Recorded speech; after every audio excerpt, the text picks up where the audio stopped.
Hello everybody, another daily dose of gaming news and all that good stuff, and as always I also publish on Rumble, on the blogger site and have archive post thingy, and on Patreon for extra support there.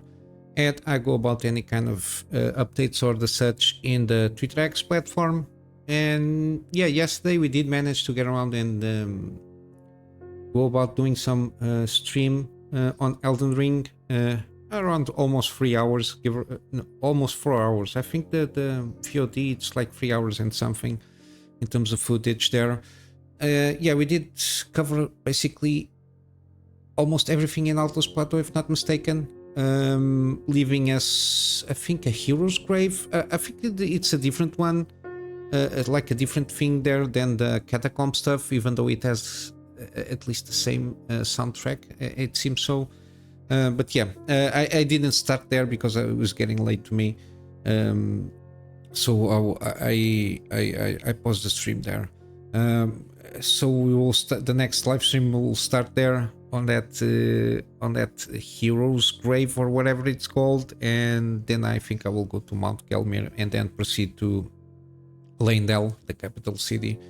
Again, we'll have to wait and see how it goes for the next stream. I still need to check out some stuff here, especially in terms of quests, NPC quests and such. But yeah, today there is no gameplay series. We did yesterday Mutineer Zero Road to Eden, and Monday we'll start off again the loop with Jedi Survivor, and then Tuesday Mutineer Zero. Tomorrow is my day off, so no gaming news. In the meantime, today and tomorrow we'll try to see if I can make the streams.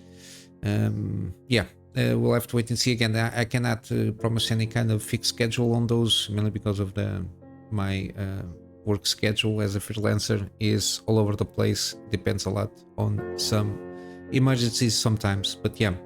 In the meantime, you can catch up with all the completed gameplay series there, 4K and 1080p.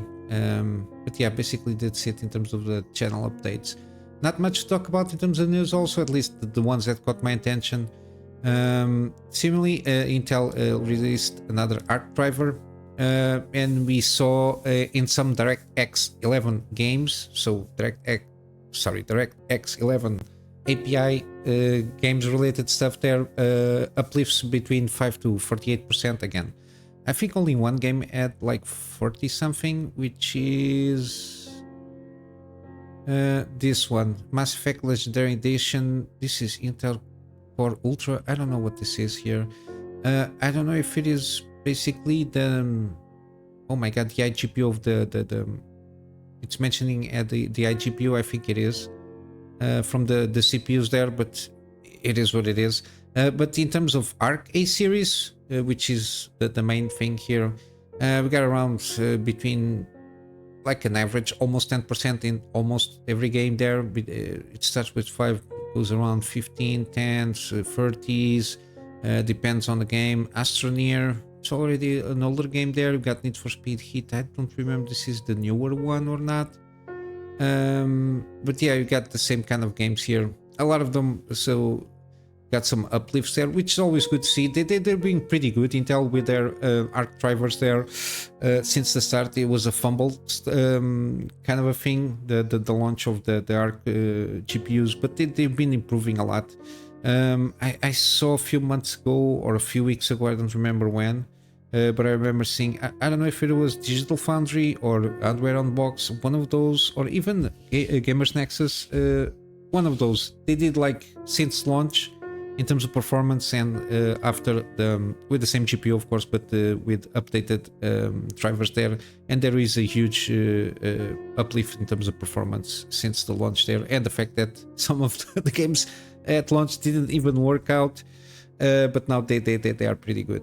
But yeah, it's good to see. Hopefully Battle Mage will start to ramp up the competition there, especially on the mid to high hand level kind of GPUs in terms of performance there. Supposedly, again, the latest that I heard, still I think they're trying to aim for like the highest end of battle mage to be around the 4080 kind of performance thing there, so we'll have to wait and see how that goes. I think the latest rumors and info leak is maybe some announcement by Black Friday. I don't know, something by the end of the year. Again, we have to wait and see for more direct information from Intel itself. And the last kind of news here in terms of gaming, got the Fallout stuff is been all over the place. We got the series, and we got Fallout 4 receiving like a next gen update or whatever it is. Now supposedly it's most sold game in Europe, kind of a thing there.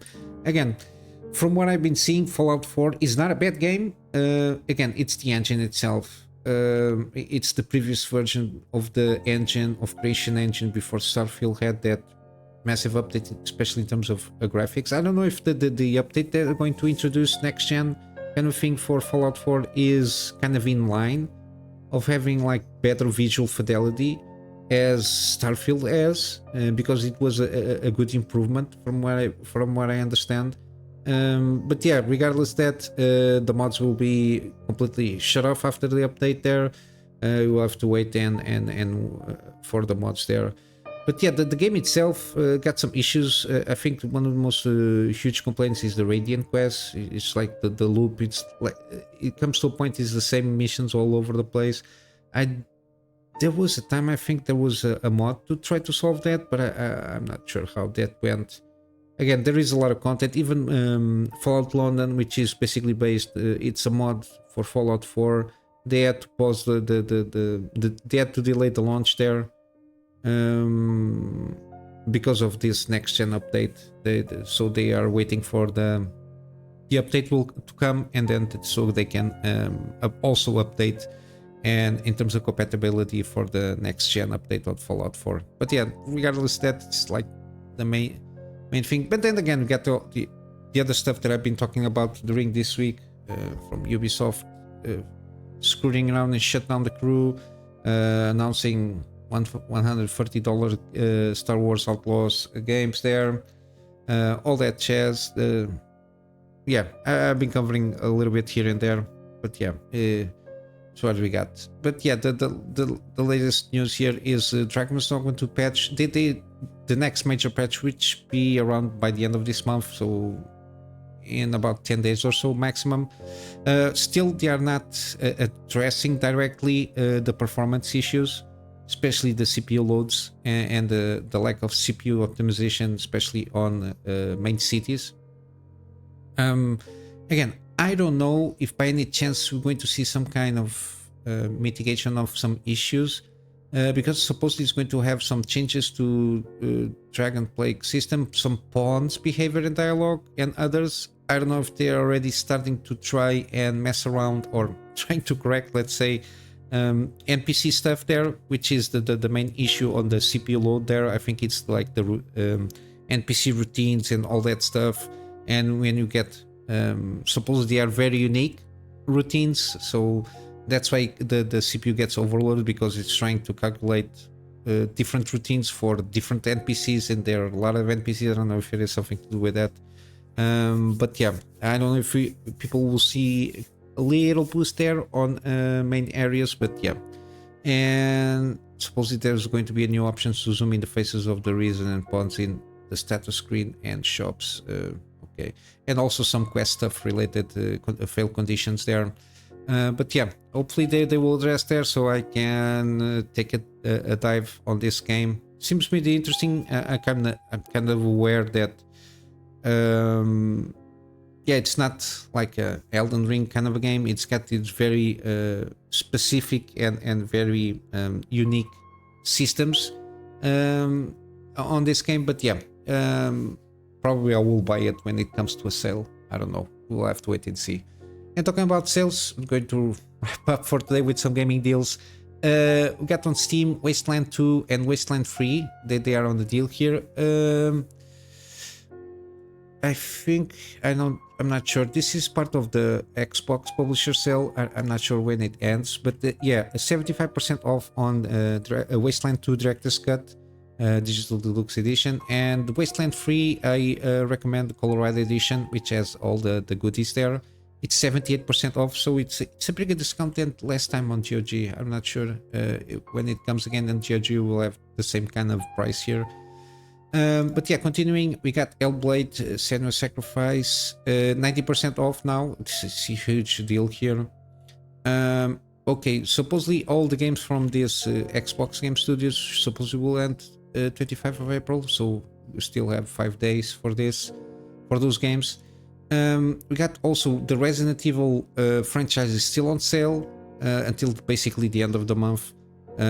This one is Resident Evil Revelation, 75% off. I will put all the Resident Evil's Steam pages there. It's easier to go one by one. We got also Salt and Sanctuary. This is a pretty good game. It's like a 2D kind of Metroidvania with difficult combat, so a little bit Souls-like there. 75% off. And there is the sequel, I think, which is... I don't remember. Salt and Sanctuary. This is Salt and Sanctuary, Salt and Sacrifice. I think. Yeah, Salt and Sacrifice is the sequel here. Then we got Ori and the Blind Forest. This is Definitive Edition, 75% off, and also Ori and the Will of Wisps, 67% off. Again, here we don't see when it goes out the promotion. Again, I will assume 25 of this month because it's Xbox thing there. We got Sekiro. Again, this is the only From Software at this moment in time that it's on a deal here. Sekiro 50% off. I think it's mainly because was published by Activision in the international market, basically, and Activision now it's part of Microsoft and they are doing their own thing. I think that's why this game is on sale at this moment in time. And this is one of those that I would like to try out, even though it's very skill based.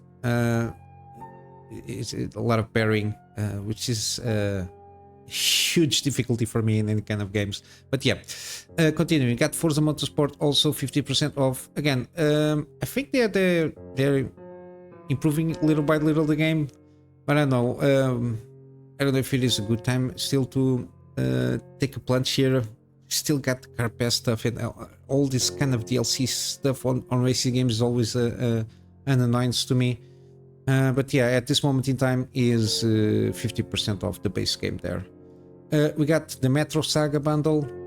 It's between 80 to 90%. So this is the Metro, the Redux versions from the first two games, and plus the Metro Exodus and the DLC associated. I think it's usually go about $12 or so. I think it's an excellent deal here. And we got also then the Deus Ex, in this case, Human Revolution Director's Cut, 85% off, and Deus Ex Mankind Divided, and I recommend Digital Deluxe Edition bundle. Got the DLC stuff there. It is not that expensive there. Yeah, I already have everything on my library. That's why it doesn't appear here. But yeah, this is what I got for you today, guys. Short video, but yeah, I will wrap up with the plug on my Patreon as usual. The Patreon will serve as an extra support thing for me to be able to arrange storage solution, for me to be able to get backups of the stuff that I do for my clients, and of course some extra space for the videos that I do for the channels. But yeah, I will see you in the next one. Hope you have a wonderful day, and until then, Kunamy Master out.